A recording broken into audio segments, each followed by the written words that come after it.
tady je VLB Kuba a vítám vás. Klapka a jede! Nazdar! Vítám vás u dnešního motopřehledu. Dneska se podíváme na Hondu NC700S.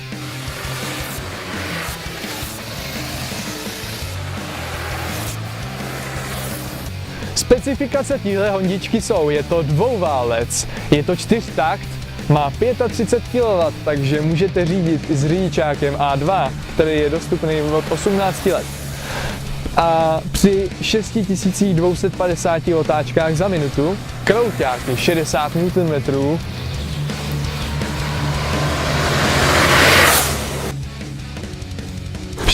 litrová nádrž je zajímavostí této motorky, protože je umístěná pod sedlem.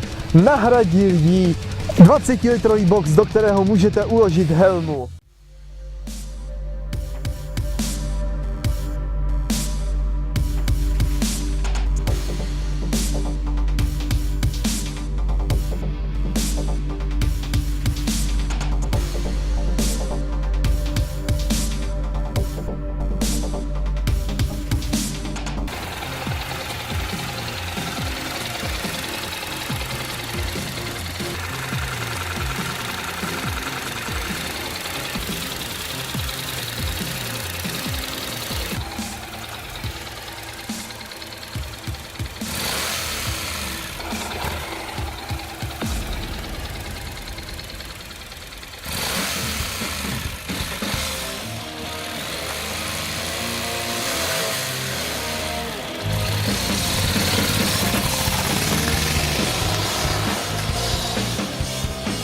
Spotřeba hondičky se pohybuje od 3,5 do 3,8 litru na 100 km. Nejvyšší rychlost je 170 km v hodině, kterou udává výrobce.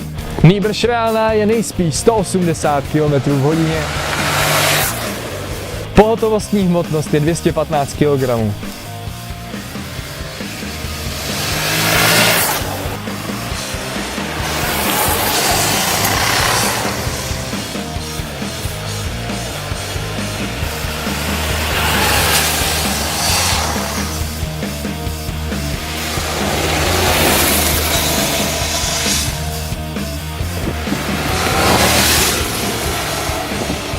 Šestistupňová převodovka zajišťuje kvalitní rozložení výkonu po celou dobu jízdy.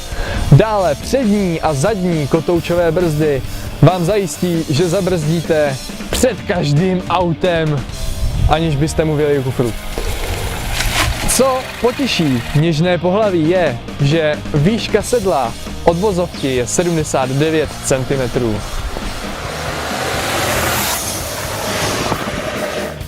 A takhle končí dnešní motopřehled. Zdraví vás Ondra a Kuba.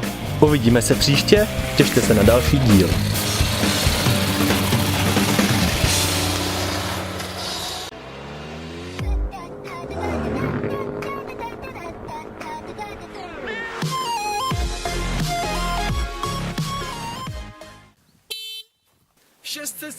obsah, 35 kW, 6250 otáček za minutu, jo, je ti to jasný prostě. A když to rozjedeš a nakopeš tam všech těch 6 kvaltů, který to má, tak to musíš nejdřív nastartovat tím elektrickým starterem, jo, žádná nakopávačka, že to tam chytíš jako kreten.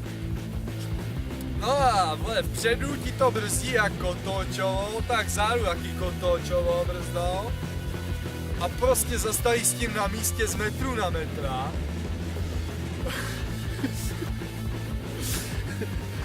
Asi prostřed, nevím. Oh shit, takový jemný tlačík.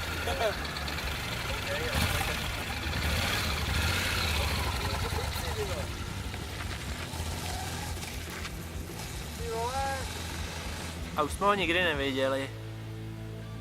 Tam zastaví v té zatáčce, ne? Jsi to celý trupíček.